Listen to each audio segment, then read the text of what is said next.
नाज़रीन, आज 16 दिसंबर का वो मैं क्या बोलूं कि एक ऐसा दिन है कि जो हमारे दिल पे एक ऐसा दाग दे गया। आज से 4 साल पहले यही 16 दिसंबर थी।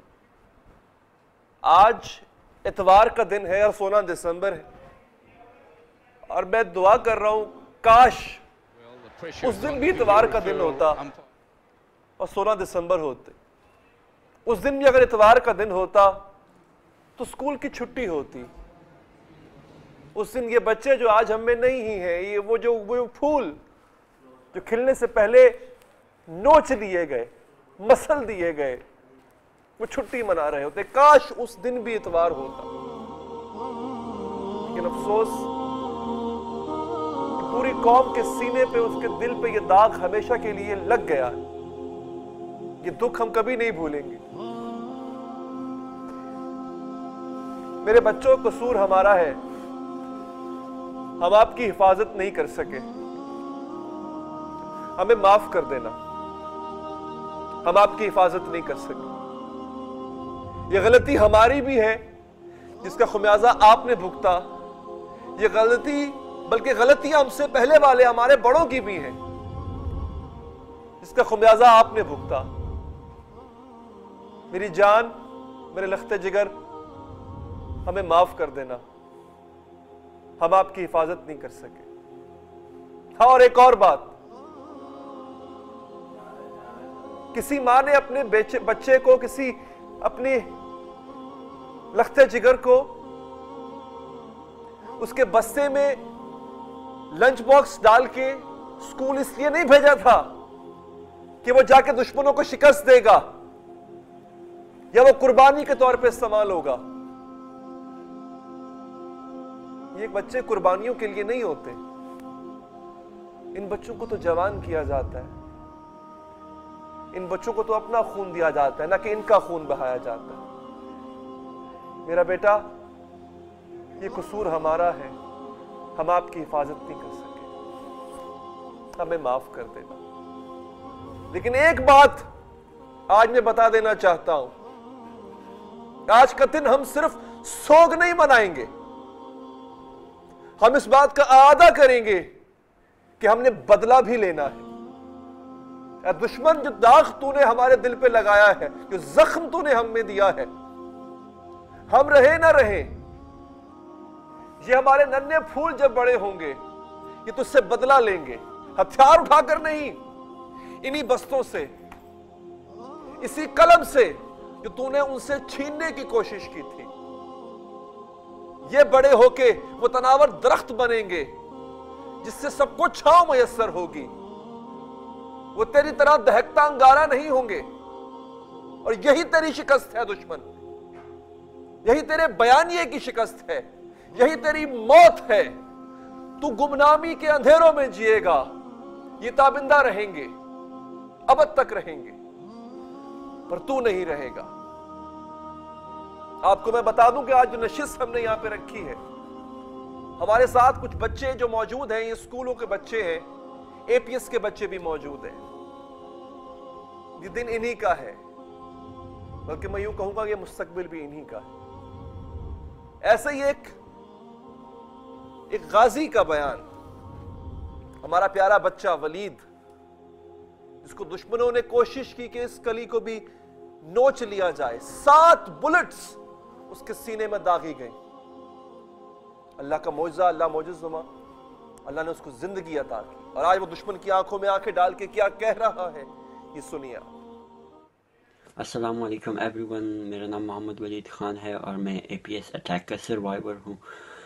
जैसा कि आप सब जानते हैं कि आर्मी पब्लिक स्कूल के वाक़ये को 4 साल मुकम्मल हो गए हैं और इन 4 सालों में बहुत कुछ बदला, हमने बहुत कुछ देखा, और जो नहीं बदला वो हमारे दोस्तों के बिछड़ने का जो गम था वो अभी तक हमारे दिलों में ताज़ा है।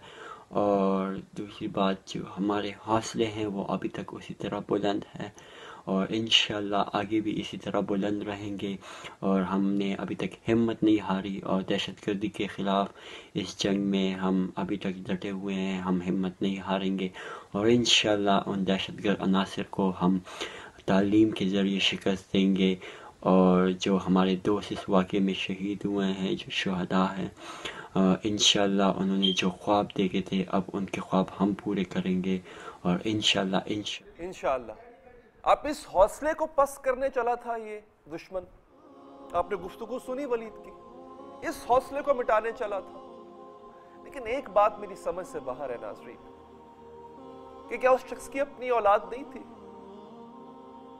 कैसे इन बच्चों को देखें ना आप, कैसे आप इनके चेहरे पे बंदूक तान सकते? हाथ उठाने का दिल नहीं करता इन बच्चों को। आपने गोली चला दी। क्या ये इंसान भी थे? अफसोस की बात यह कि ये लोग आज भी मौजूद हैं, इसी जहन के, इसी तरह के ऐसे हैवान, ऐसे दरिंदे आज भी मौजूद हैं। क्या ज़ैनब के साथ ज्यादती करके उसको मौत के घाट उतारने वाला क्या किसी दहशतगर्द से कम था? क्या दहशतगर्दी के लिए सिर्फ किसी ना किसी आइडियोलॉजी की जरूरत होती है? आज भी हमारे इर्द गिर्द ऐसे लोग नहीं फिर रहे। लेकिन एक बात हमें जान लेनी चाहिए कि जहां मारने वाले मौजूद हैं, बचाने वाला बेशक अल्लाह है, लेकिन उसके सिपाही भी इस मुल्क को अल्लाह ने ऐसे सिपाही अता किए हैं जो अपने बच्चों और अपने खानदान की जुदाई को बर्दाश्त इसलिए करते हैं ताकि हमारे बच्चे जिंदा रह सके। ऐसी एक सिपाही की गुफ्तगू है तो पुरानी, लेकिन मैं चाहता हूं याद, आपकी याददाश्त के लिए, ताकि आपको पता चले, आपको याद हो, हौसला हो कि हमारी इस नस्ल को बचाने के लिए कौन है जो बॉर्डर पे खड़ा हुआ है। सुने जरा आप। वालेकुम आप कहाँ से हैं जी? शेखुपुरा से। आप शेखुपुरा से हैं, तो कैसे गुजरे हैं ये आपके 6 महीने, खासतौर पे दहशतगर्दों के साथ झड़प में? बहुत सख्त गुजरे होंगे। जिंदगी की कश्मकश में गुजरे हैं, जिंदगी और मौत के साथ। आपने कहा कि जिंदगी मौत की कश्मकश में गुजरे हैं, तो वो क्या चीज थी जिंदगी मौत की कश्मकश में कि जो आपको कहती थी कि नहीं, लड़ते रहो इनके साथ? एपीएस के बच्चे। और आपके बहुत से साथियों ने इन बच्चों के लिए कुर्बानियां देकर महफूज बना लिया इस इलाके को। बिल्कुल, हमारे अपने साथी शहीद हुए, हमारे 3 साथी शहीद हुए, बहुत सारे जख्मी हैं जो अभी भी पिशावर सीएमएच में।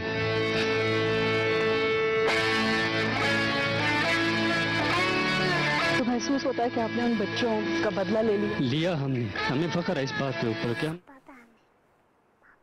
ये बच्चे इसके तो नहीं थे ना, ये बच्चे इस फौजी के तो नहीं थे, लेकिन ये अगर लड़ रहा है तो इस वजह से कि दुश्मन ने हमारे नन्हे फूलों को मसलने की कोशिश की थी। सिर्फ एक लम्हे के लिए मेरी गुजारिश उन वालिदैन से है जो ये प्रोग्राम अगर देख रहे हैं, अपने बच्चों को जो उनकी गोद में है, एक दफा इनको गोद से उतार के अपने सामने रखिए और एक दफा सिर्फ और सिर्फ एक लम्हे के लिए, ये पहाड़ जैसा लम्हा होगा आपके लिए। सोचिए कि अगर वो बच्चा जो आपके सामने है, जिसको आपने अपने अपना खून देकर पाला, आपके जिस्म का टुकड़ा है, वो आपकी आंखों से एक लम्हे के लिए ओझल हो जाए, क्या हालत होगी आपकी? आप फिर सोचिए कि जिनकी यही औलादें मनो मिट्टी तले जा दबी, आज वो जिंदा लाशें बन गई। उनको इंसाफ भी मिलना चाहिए। हम इस पे गुफ्तगू करेंगे। ये बच्चे भी हमारे साथ, बहादुर बच्चे भी मौजूद हैं जी। हमें स्टूडियोज में साथ ही ज्वाइन किया है जमात इस्लामी पाकिस्तान के सीनियर रहनुमा, सीनियर सियासतदान जनाब फरीद पराचा साहब ने, बहुत शुक्रिया किबला पराचा साहब आपके वक्त का। साथ ही साथ सीनियर एंकर पर्सन तज़िया निगार मोहतरमा हुमा बकाई साहबा ने हमें ज्वाइन किया है। हुमा साहबा आपका भी बहुत बहुत शुक्रिया। और हमारी सरहदों की मुहाफ़िज़ करते करते, हिफाजत करते करते और लड़ते लड़ते आज ये हड्डियां बेशक बूढ़ी हो चुकी हैं, लेकिन आज भी उनमें वही गरज है। तो हमें ज्वाइन किया है जनरल रिटायर्ड अमजद शैब साहब ने। तो साहब आपका 2 हवाले से शुक्रिया। एक तो आज प्रोग्राम में हाजिर होने के लिए सर, और दूसरा ये कि आपने जब वो वर्दी ज़ेब तन की तो आपने भी यही ओथ लिया, यही कसम खाई कि आप इस मुल्क की हिफाजत करेंगे, मुल्क दुश्मनों से। आपने की, बखूबी की। तो इस वजह से भी आपका शुक्रिया पूरी कौम भी अदा करती है और हम भी आपको सलाम पेश करते हैं, और आप जैसे दीगर जितने भी फौज के सिपाही हैं उन सबको हमारी तरफ से सलाम। आप ही से मैं जनरल साहब आगाज करना चाहूंगा, क्या हमने बदला ले लिया सर? क्या हकीकी मानों में हमने जो वादा किया था उन बच्चों के वालिदैन से कि आपका जख्म भर तो नहीं सकते लेकिन कुछ तसल्ली जरूर देंगे जब हम दार पे लटकाएंगे उन लोगों को जिन्होंने सब कुछ किया? जनरल साहब। बिस्मिल्लाहिर्रहमानिर्रहीम। देखिए, अभी तक जो कुछ हमने किया है वो ये आप कह सकते हैं कि जो आपने अपने इब्तदाइया में जैसे जिक्र किया जी कि बच्चों का तहफ़्फ़ुज़ हम नहीं कर सके, मेरा ख्याल अभी तक तो हम उसी हिसार को मजबूत करने की कोशिश कर रहे हैं कि बच्चों का तहफ़्फ़ुज़ यकीनी बनाया जा सके। उनको इस ज़माने के जो भी ख़तरात हैं टेररिज्म के हवाले से, या जैसे आपने वो ज़ैनब बच्ची की बात की, उनको उन्हीं ख़तरात से बचाने के लिए मेरा ख्याल है मेहनत की जा रही है, लेकिन मुकम्मल तौर पे उन लोगों से बदला नहीं लिया जा सका जो इन चीज़ों के ज़िम्मेदार थे। इसमें बैरूनी अनासर भी शामिल थे जिन्होंने फैसिलिटेट किया। इनमें जो लोग हमारे मुल्क के अंदर मुलव्वस थे वो पकड़े गए, उनको सजा हो गई, लेकिन जो लोग बाहर से ये काम सारा करवा रहे थे, जिन्होंने स्पॉन्सर किया, वो यहाँ के टीटीपी के लोग हों या कुछ, वो अब बड़े मक्कारी से वो कभी कोई वीडियो चला देते हैं कि जी ये तो फौज ने कत्ल किए थे, कोई कुछ ऐनी शाहिद मौजूद हैं वहाँ पे कि इन लोगों ने क्या करतूत की। तो इन हालात में मेरा ख्याल अभी आपका काम, हमारा काम नामुकम्मल है जो कि चल रहा है, और हमें उम्मीद ज़रूर है कि इंशाअल्लाह अपनी कौम के तावन से, अपनी तमाम लॉ इन्फोर्समेंट एजेंसीज के तावन से वो तमाम लोग बिल आखिर सजा पाएंगे जिन्होंने इस घिनौने काम में हिस्सा लिया। और ये एक मुकाफात अमल है। मैं समझता हूँ इतना बड़ा गुनाह किया, मैं आपकी बात काट रहा हूँ, मुझे इतना बड़ा गुनाह किया, जी जी, इसकी सजा जरूर होगी। हम इसको आपस में, बच्चे पे हमारे साथ नहीं होंगे तो मैं चाहता हूँ उनसे हम गुफ्तगू जरूर करें। हुमा साहिबा, आप जरा इस पे अपना मौक़िफ़ दे दें। क्या हम इकट्ठे हुए, हमारी आंखें खुली इस वाक़े के बाद, और फिर हमने नेशनल एक्शन प्लान बनाया। उस नेशनल एक्शन प्लान पे कितना एक्शन हो चुका आपके नजरिए के मुताबिक?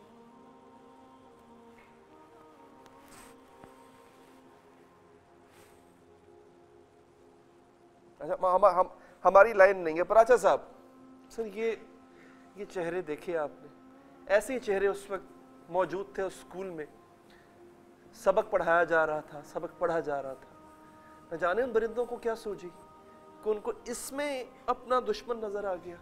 ये क्या सोच है पराचा साहब? बिस्मिल्लाहिर्रहमानिर्रहीम। एक तो आपका बहुत शुक्रिया कि आपने आंसुओं को आवाज़ दी है और जज्बात को आपने अल्फाज दिए हैं। हकीकत यह है कि इस दुख को बयान करने के लिए अल्फाज भी नहीं है हमारे पास, जज्बात भी नहीं है। ये एक ऐसा दुख है, और हर आदमी अपने बच्चों को सोचे तो फिर उसे ये नज़र आता है कि लोग कब्रों पर फूल चढ़ाते हैं। हमने तो फूलों को कब्रों में डाला है, कितने ही खूबसूरत फूल थे जो कब्रों में डाल दिए गए। और फिर ये कि जो दरिंदगी का आपने ठीक कहा, इंसान तो ये नहीं कर सकता। ये कोई दरिंदा, को वहशी जिसके यहाँ इंसानियत का कोई ज़रा भी रमक जिसके अंदर मौजूद नहीं है, वही इतनी संगदिली कर सकता है। बच्चों पे तो लोगों को प्यार आता है, शफकत आती है, हाथ फेरते हैं। अल्लाह के नबी सल्लल्लाहु अलैहि वसल्लम तो बच्चों को देखकर खिल उठते थे। आप सल्लल्लाहु अलैहि वसल्लम ने तो बच्चों के साथ बेपनाह प्यार किया है।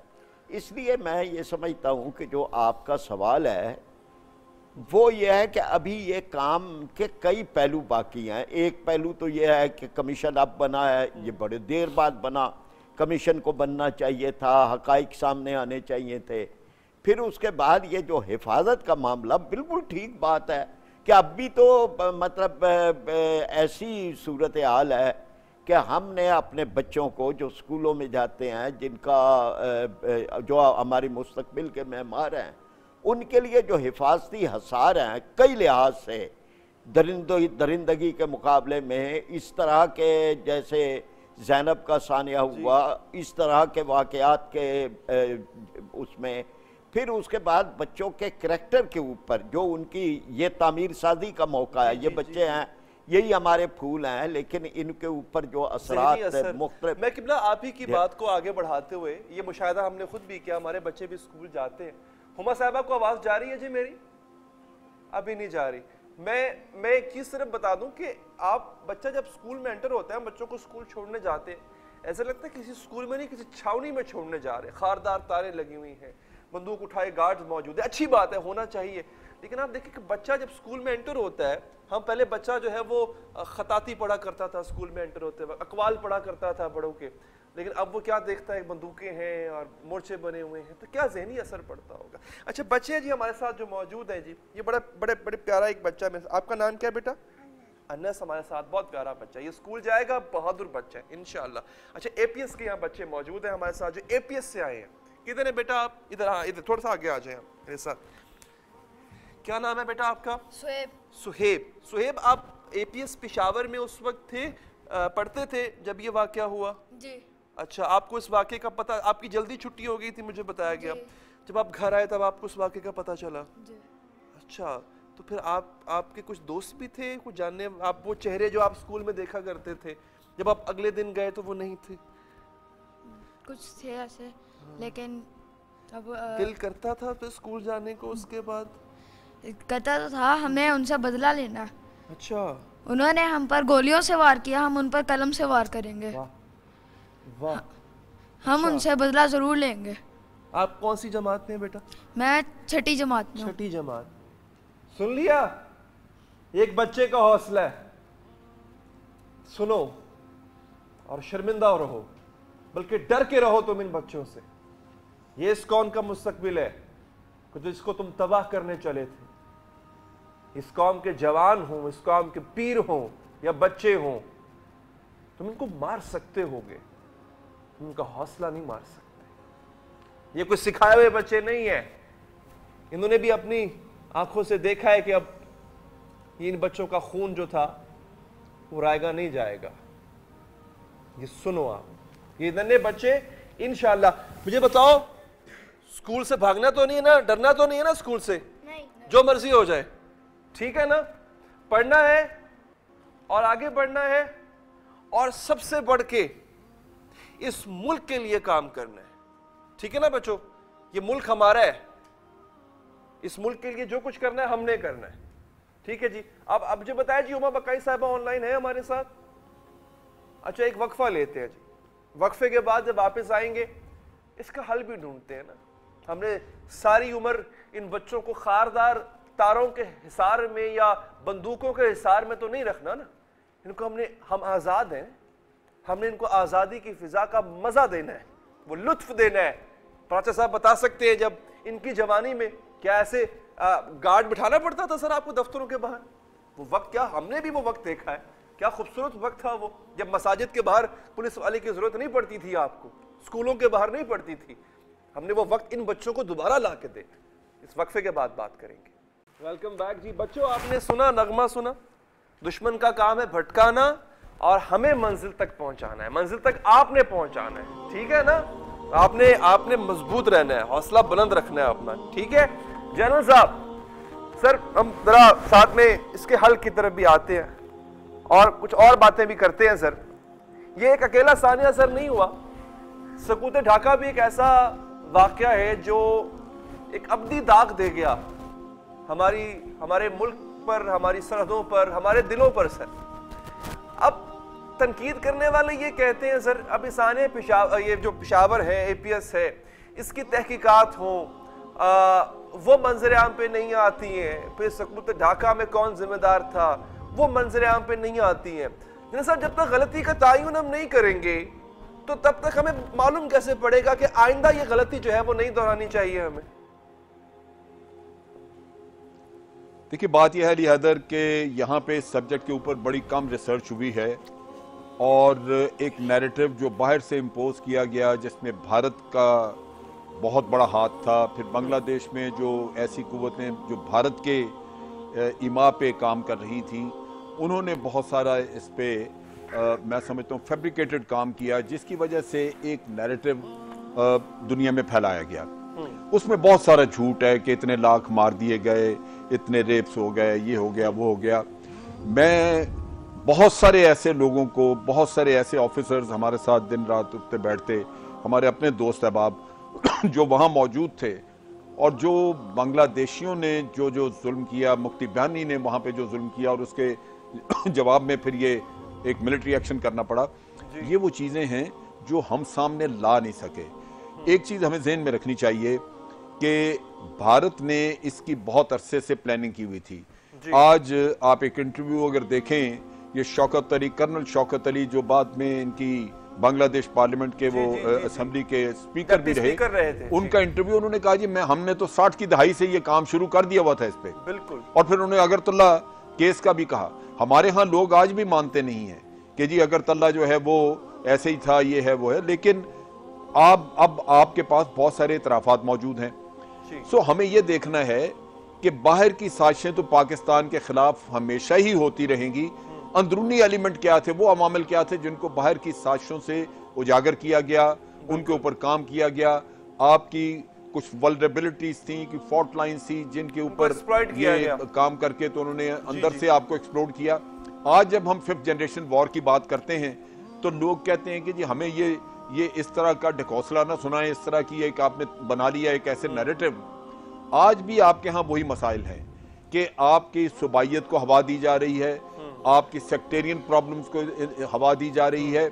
उसके साथ साथ आप देख लीजिए वो फाटा में एक आदमी बुनियादों पे भी को हवा दे रहा है, खड़ी की जाती है। जी बिल्कुल, वो आदमी एक है जो लाल टोपी पहन के जी वो एथनिसिटी को हवा दे रहा है। सर ये आपकी बात बिल्कुल देख लीजिए कि आप उसके देखें, उसका मसला था, उसके कुछ शिकायत थी फाटा के बारे में जी, अब उसने पख्तून तहफ़्फ़ुज़ बना दिया। अब इमेजिन करें कि पख्तून केपीके में तो पख्तून हुक्मरान है, सारा कुछ उनके पास है, तो कौन से हुकूक है जो आप मांग रहे हैं? और आपकी बात से बात, अब ये वो चीज है, पख्तून तहफ़्फ़ुज़ का मतलब ये है कि पख्तून पाकिस्तान में महफूज नहीं है, उसको तहफ़्फ़ुज़ की जरूरत है, वो पता नहीं कोई बाहर से आके देगा। आपकी बातों की बात सर, आपने बड़ी इंपॉर्टेंट बात हमारे भाई, मैं आपको एक चीज भारत खुद मान रहा है। मैं सर एक शॉर्ट सुनाना चाहता हूँ, वो प्राइम मिनिस्टर मोदी का है, वो आपकी याददाश्त के लिए, नाज़रीन की याददाश्त के लिए, आपने डेफिनेटली सुना होगा। वो एक्सेप्ट कर रहे हैं खुद कि मुफ्ती बानी को सपोर्ट किसने किया।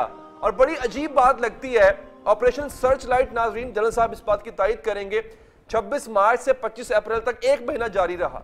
और ये क्लेम करते हैं, भारतीय प्रोपेगेंडा ये है कि इसमें 30 लाख जो थे बंगाली वो मारे गए। इसका मतलब ये है कि रोजाना 1 लाख बंगाली जो है वो 45,000 फौज जो वहां पर डिप्लॉय की गई थी वो 1 लाख बंदा मारती थी। ये पॉसिबल कैसे? ये किस तरह के प्रोपेगेंडे किए गए जो बाद में हमने बाय कर लिए? वो मोदी साहब का शॉर्ट सुने, मैं फिर प्रचा साहब से इस पर टेक लूंगा। वो खुद मान रहे हैं कि हमने करवाया जो कुछ करवाया। सुने जरा, आप देखिए, इससे बढ़ के प्रजा साहब सबूत क्या हो सकता है? मुक्ति ये होता है, यानी मुक्ति बानी के जो जवान थे, 5 लाख फौज भारत की दाखिल हुई है, 2 लाख उन्होंने मुक्ति बानी और दीगर फोर्सेस बनाई थी जी। 7 लाख, यानी इतना बड़ा एक जंगी जुर्म है। आलमी बॉर्डर को क्रॉस किया, एक आजाद मुल्क को 2 टुकड़े किया, फिर उसके बाद एतराफ कर रहे हैं। क्या हमने एहतजाज किया?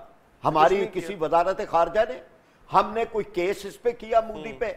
आप जरा देखें तो सही कि कितनी किताबें। जनरल मानिक शाह का बयान आया, उसने इंटरव्यू दिया, उसमें उसने कहा कि बहुत पहले की ये बात है कि इंदिरा गांधी ने मुझे बुला के कहा कि हमने मशरकी पाकिस्तान पे हमला करना है। जी, वो फिर बाहर जाके मैनूवरिंग करते रहे, लोगों को तबाद में लेते रहे। फिर उसके बाद ये जो 30 लाख की बात है, यानी शर्मिला बोस ने तहकीक की, वो एक इंडिपेंडेंट, और वहां पे वो गई और वो कहती है जी कि उन तमाम जगहों पे गई जहां पे कहा गया कि यहाँ इज्तिमाई कब्रें हैं, यहाँ कत्ले आम हुआ था, मुझे कोई वारस नहीं मिला। मैंने कहा भाई किसी का आदमी कोई फौत हुआ है जी। तो मुझे बताएं।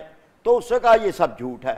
फिर इसी तरह कर्नल शरीफुल हक दैलम, ये वो है कि जो पाकिस्तानी फौज से भाग के गया और फिर इसके बाद इसने वहाँ पे मुक्ति बानी बनाने के इब्तिदाई अमल में शामिल था।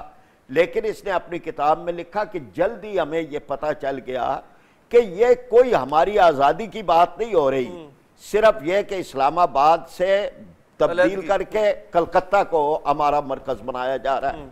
अब मैं आपसे अर्ज करता हूं, अभी हमने बच्चों की बात की है जी।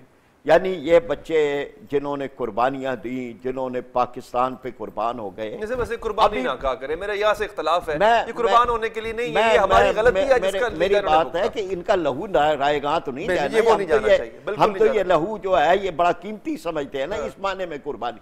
अब वहां पे बांग्लादेश में 90 साल के वो लोग के जो उस वक्त पाकिस्तान की जंग लड़ रहे थे, वो मतीउर रहमान निजामी, मैं इसी तरफ जमात इस्लामी के रहनुमा, जमात इस्लामी के रहनुमा, इन्होंने फांसियां दी हैं। यानी उनका क्या जुर्म है? प्रोफेसर गुलाम आजम, अबुल कलाम मोहम्मद यूसुफ, अब्दुल कादर मुल्ला, कमरुज़्ज़मा और फिर इसी तरह अली हसन मुजाहिद, मीर कासम, यानी ये वो लोग हैं कि जो वहां की पार्लियामेंट के मैं सर चाहता हूं कि ना इस पे जरा तफसीली बहस होनी चाहिए। 1976 का अकॉर्ड जिसको बांग्लादेश ने जिसको तोड़ा है इस तरह की फांसियां दे के, इस पे जरा हम गुफ्तगू करेंगे। एक वक्फा लेते हैं, बच्चे भी हमारे साथ हैं जी, आज हमारे स्पेशल गेस्ट हैं, इस वक्फे के बाद हाजिर होते हैं।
ब्रेक के बाद हाजिर हैं जी, बच्चे हमारे साथ हैं और जरा सुकूत ढाका पे इस वक्त गुफ्तगू का सिलसिला जारी है। पराशा साहब, ये आप जब ये सब कुछ बांग्लादेश कर रहा था, फांसियां दे रहा था, आप मुतमईन नहीं है जो पाकिस्तान को रिस्पांस देना चाहिए? क्या रिस्पांस पाकिस्तान को देना चाहिए था? देखिए, एक मुआहिदा हुआ था, ये 9 अप्रैल 1974 को सैफरीकी मुआहिदा था। इस सैफरीकी मुआहिदे में ये था कि अब जबकि ये वाकया हो गया, बड़े जराइम हुए हैं तीनों तरफ से, यानी इंडिया ने भी, बांग्लादेश ने भी और उनके मुताबिक पाकिस्तान ने भी, तो ये अब इसके बाद कोई किसी भी तरह से कोई केस किसी पे नहीं किया जाएगा। यहाँ भी लोग मौजूद थे जिन पर गद्दारी के केस, उनको भेजा गया, वापस भेजा गया, खुद मुजीबुर रहमान यहाँ थे। अब ये कि इस मुआहिदे के मुताबिक कोई केस नहीं बन सकता था, लेकिन सख्त अफसोसनाक बात है, जब पहली फांसी दी जा रही थी अब्दुल कादर मुल्ला को, तो उस वक़्त के वज़ीर ख़ारजा या मुशीर ख़ारजा सिरताज अजीज़ साहब ने कहा यह बांग्लादेश का दाखिली मसला है। क्यों दाखिली मसला है? वो कोई उनका ज़ाती मामला था? वहाँ पे उन्होंने पाकिस्तान की जंग लड़ी, पाकिस्तान की फ़ौज का साथ दिया, भारत की फ़ौज का साथ नहीं दिया। गद्दार तो वो थे जिन्होंने भारत की फ़ौज का साथ दिया, जिन्होंने पाकिस्तानी फौज का साथ दिया वो तो मुहिब्बे वतन थे। आज उन पर अगर केस बन रहा है तो ये पाकिस्तान का है मामला, वो सैफरीकी मुआहिदा कहाँ है? उसके मुताबिक हमें इस मामले को इंटरनेशनल कोर्ट्स में लेके जाना चाहिए। हम दोस्त ममालिक के पास जाते, यूनाइटेड नेशंस के पास जाते, बिल्कुल है, भले वो अपनी हटदर्मी पे कायम रहता बांग्लादेश, अगर हमारी आवाज को कम से कम जाती। अच्छा, मैं चाह रहा हूँ रैप अप की तरफ चले। जनरल साहब, सर हमने ना एक तो दुश्मन के बच्चे को पढ़ाना भी है और हमने दुश्मन को खत्म भी करना है। भारत मान चुका, आपको मैंने मोदी साहब का शॉर्ट सुनवाया कि मुक्ति बानी हमने ट्रेन की। भारत, अजीत डोवाल के स्टेटमेंट्स ऑन रिकॉर्ड है कि पाकिस्तान में, बलोचिस्तान में जो कुछ हो रहा है हम करवा रहे हैं। तो सर हमने कुलभूषण को मेहमान बना के क्यों रखा हुआ है अपने पास? आपके पास सबूत है, आपके पास, आपको पता है सब कुछ वहां से हो रहा है, सर लटकाएं इसे, जवाब दें। देखिए जहां तक कुलभूषण का ताल्लुक है, उसका लीगल प्रोसेस, एक पाकिस्तान में भी अपीलें वगैरह उसकी हैं जो सदर तक जाएंगी और उसके बाद उसका मुकम्मल तौर पे फैसला हो जाएगा। एक प्रोसेस है वो उसमें से गुजर रहा है। अच्छा। लेकिन आप ये देखिए कि एपीएस के वाक़े का भारत के साथ कनेक्शन था कि वहाँ पे भारतीय कॉन्सुलेट में पैसे दिए गए इनको ये काम करने के लिए, लेकिन हमारी हुकूमतें उसका नाम नहीं लेती। आप देख लें कि हमारे चाइना के कौंसल खाने पे कराची में हमला हो रहा है और गुडविल क्रिएट करने के लिए हमारे वजीर खारजा जो है वो सुषमा स्वराज को दावतनामा भेज रहे हैं। क्या ये मुनासिब था कि आपका उसी दिन ये वाकया और उधर आप उसको दावतनामा दे रहे हैं? सबूत है, आपकी ज़बान खुली, हमारे पास सबूत है, सबूत मौजूद है, सारी दुनिया जानती है।